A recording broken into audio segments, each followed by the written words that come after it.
Shruti Shukrawar. Let's talk about hearing. Hearing as a special sense begins to develop as early as 3 weeks of intrauterine life. That is even before a woman realizes that she's pregnant. In fact, babies show a clear preference for their mother's voice and even are soothed by the content they heard in the neonatal period. This has been proven by scientific research and is not just a matter of Mahabharata and Abhimanyu. While there are many causes of hearing loss, the most common and the most relevant to us are age-related hearing loss and noise-induced hearing loss. There is little we can do to prevent the former. It's going to visit upon all of us, but there's plenty we can do towards the latter. Over the next 30 to 35 seconds, let us experience what progressive hearing loss feels like. 1, 2, 3, 4, 5, 6, 7. Aha! You're on my apartment building on Granite Avenue. You owe me $300. Get it up? Fred, take it easy. It's only a game. Wilma, I'm just like them big tycoons. I play to win. Now, Barney, pay up or get out of the game. It's busted. That's 1 down and 2 to go.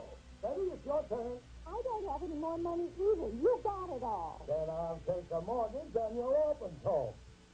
Well, come on, take the dice. Well, you don't just sit there like a dummy. I will not have you talking that way to our guests. Come on, Barney. I think we'd better go.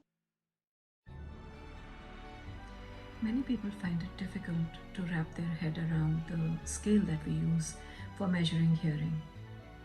This is not a linear scale, it's a logarithmic scale, which means that every unit is actually a 10-fold increase in the energy delivered to the ear. So 2 to 3 units actually double the energy that is delivered and half the safe time for exposure. Industrial level noise is around 85 decibels and deemed safe for a workday of about 8 hours. Giving the workers a 5-day week also gives them 2 days of recovery every week. If we were to increase, for the sake of calculation, the noise level to 90 decibels, that would halve the exposure time to 4 hours. At 95 decibels, this time would reduce to 2 hours. And at 100 decibels, it would reduce to 1 hour. At 105, the safe time has already dropped to half an hour. At 140, which is where the rock concerts are and some of the personal stereos play, you have already reached a safe time of exposure of less than 2 minutes. So how do you care for your hearing then, given so many challenges in the present day world? Turn it down. Turn it down at source. Some of the high-end audio equipment already gives you the limit at which you can play it. At other times, you need to raise your own consciousness, responsibility, and accountability. Once you have lost the hearing, it's never coming back. Put some distance between yourself and the source if you're not able to turn the source down, as would happen in rock concerts. Move away from the mosh pit. Sound still follows the inverse square law. If you move away, you will reduce the energy. Wear personal hearing protection, good earplugs and good ear muffs, good fitting, snug fitting, gives you a sound protection of about 15 to 30 decibels, which is a big deal. And coming to something that all of you are waiting for, the noise cancelling headphones, the rave today. Noise cancelling headphones are indeed a boon for the present day world. They're of 2 types, the active noise cancelling and the passive noise cancelling. Passive noise cancelling is just like stuffing cotton into your ears, and the industrial grade earmuffs or earplugs that we just mentioned a while earlier that give you about 30 decibel protection are good enough for that. The ANC goes a step further. It has microphones on all surfaces which receive ambient noise and analyze it. So the constant hum of the airplane engine, for instance, or the traffic noise is analyzed, and a similar noise but in opposite phase is generated at the headphone, which cancels out this hum. Some of the higher end Bose, Sony, Sennheisers, they all have good active noise cancellation. And when people ask you, are they good for the ear? The noise cancellation is happening outside the ear. So they actually allow you to listen to the music or the conversation without the interference and masking that ambient noise would give. So you are able to lower your sound level in the ear and control it there. So how do you know what you're hearing is too loud? If you need to raise your voice to talk to somebody at an arm's length, it is too loud. If you can't hear somebody speaking to you at an arm's length, it is too loud. If people sitting next to you can hear what you're hearing in your headphones, it's too loud. The only condition being it should not be the open back ones which leak sound into the environment.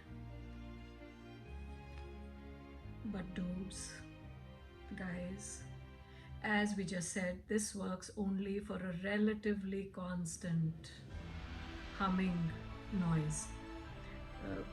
Say the hum of the airplane engines, for instance, not for sudden spikes like the bark of a dog, the wail of a baby, or even the screams of your wife.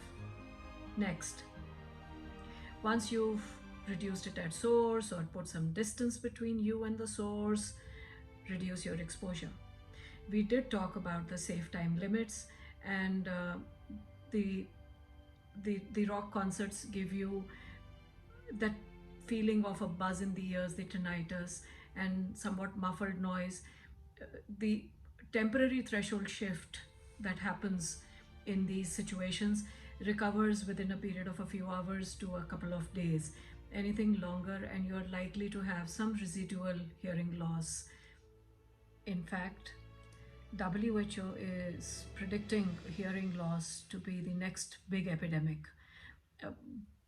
higher even than visual impairment in its disease burden, and next only to mental health. Because of the younger age group, and the disease burden is likely to be much higher due to the recreational noise exposure that youngsters are exposed to these days. What's interesting is that we sometimes think about our heart as the organ that never stops working through our life, beating 70 to 80 times, 84 times a minute, every minute, waking or sleeping, for an average lifespan of 80 to 90 years. The ears do the same. Try sitting in a quiet place, as quiet as you can get, maybe with your ANCs on, and just listen to your own breath.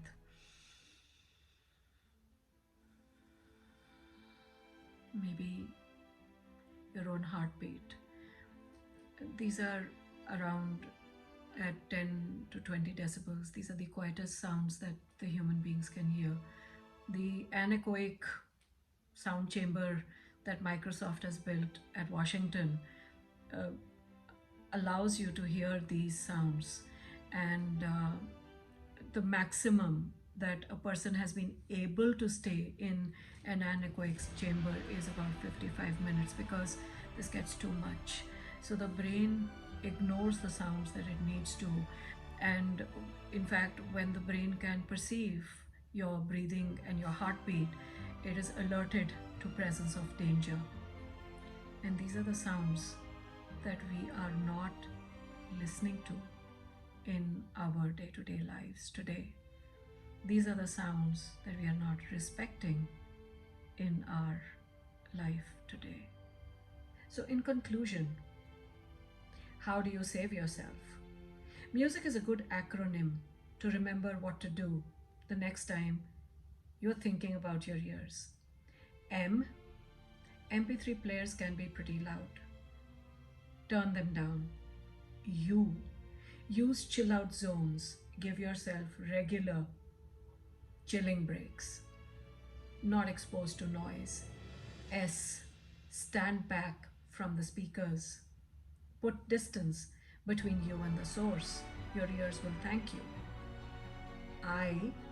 Invest in noise cancelling headphones. C. Carry earplugs with you. They will not make your pleasure less, but allow you to listen without the ambient interference. It's time to pause, reflect, receive, and express gratitude. Thank you.